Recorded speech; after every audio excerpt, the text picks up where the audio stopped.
नमस्कार दोस्तों, मेरे चैनल पे एक बार फिर से आप लोगों का बहुत बहुत स्वागत है। दोस्तों, आज मैं आप लोगों के लिए फिर से एक हिंदी में निबंध लेकर आई हूँ। इस टॉपिक पे अभी एक ऐसे कंपटीशन मतलब निबंध प्रतियोगिता हो रही है, तो जिसका टॉपिक है आज़ादी का अमृत महोत्सव। तो चलिए वीडियो शुरू करते हैं। वीडियो शुरू करने के पहले मेरी वही पुरानी रिक्वेस्ट, अगर आपने मेरा चैनल अभी तक सब्सक्राइब नहीं किया है तो प्लीज़ सब्सक्राइब कर लें। वीडियो अच्छी लगने पे, हेल्पफुल लगने के पे वीडियो को लाइक करना बिल्कुल भी ना भूलें।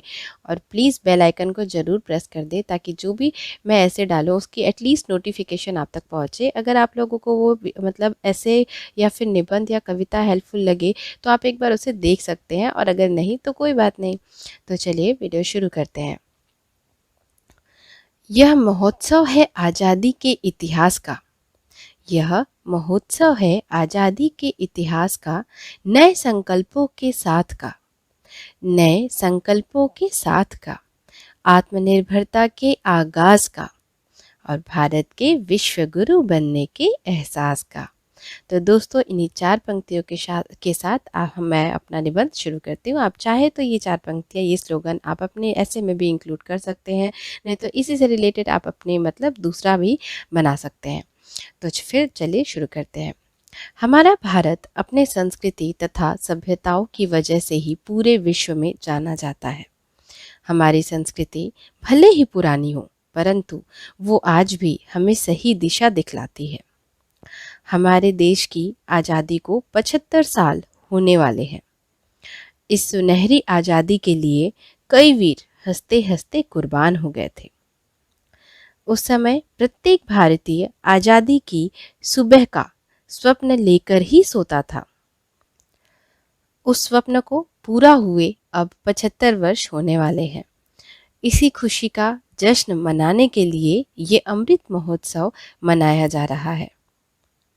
तो दोस्तों, अब आपको समझ में आ गया होगा कि अमृत महोत्सव क्यों मनाया जा रहा है। आगे बढ़ते हैं। यह महोत्सव देश की स्वतंत्रता की 75वीं वर्षगांठ पर 75 सप्ताह पूर्व प्रारंभ हो गया है। ये मोदी जी द्वारा शुरू किया गया है। पूरे देश में यह महोत्सव मनाया जा रहा है।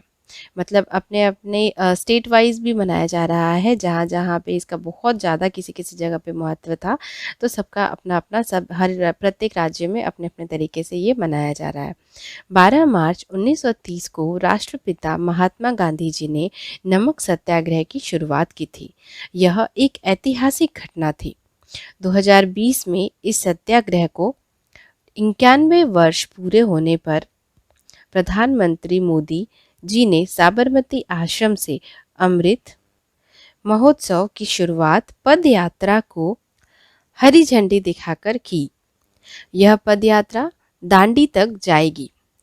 इस महोत्सव में देश की सांस्कृतिक सभ्यता को प्रदर्शित करने वाले सांस्कृतिक कार्यक्रम भी आयोजित किए जाएंगे। मतलब तरह तरह के सांस्कृतिक कार्यक्रमों का भी इसमें आयोजन किया जाएगा।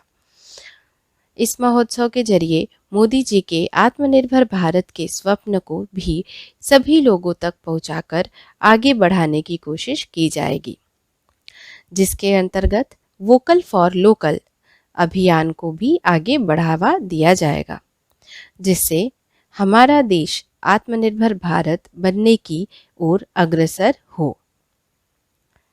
मोदी जी ने कहा, मतलब मोदी जी ने अमृत महोत्सव में कहा था कि आज़ादी का अमृत महोत्सव, यानी मतलब उसका अर्थ हमें समझाते हुए उन्होंने कहा था कि आज़ादी का अमृत महोत्सव यानी आज़ादी की ऊर्जा का अमृत। आज़ादी का अमृत महोत्सव यानी स्वाधीनता सेनानियों से प्रेरणाओं का अमृत। आज़ादी का अमृत महोत्सव यानी नए विचारों का अमृत। आज़ादी का अमृत महोत्सव यानी आत्मनिर्भरता का अमृत। इस तरीके से उन्होंने हमें इसका अर्थ समझाने की कोशिश की है। मतलब प्रधानमंत्री मोदी जी ने हमें इसका अर्थ समझाने की कोशिश की है कि इस महोत्सव का असल में अर्थ क्या है। तो दोस्तों, ये मेरा ऐसे था जिसे मैं अपने फिर एक कोटेशन के साथ समाप्त करना चाहूँगी लास्ट में। आप चाहे तो इस कोटेशन को भी आप अपने ऐसे में इंक्लूड कर सकते हैं, या फिर इससे रिलेटेड और भी दूसरा बना सकते हैं। अमृत महोत्सव ने ली अंगड़ाई है, अमृत महोत्सव ने ली अंगड़ाई है, यह तो आज़ादी की बधाई है। 75 वर्ष बीते आज़ादी को वह यात्रा अब सबको याद दिलानी है।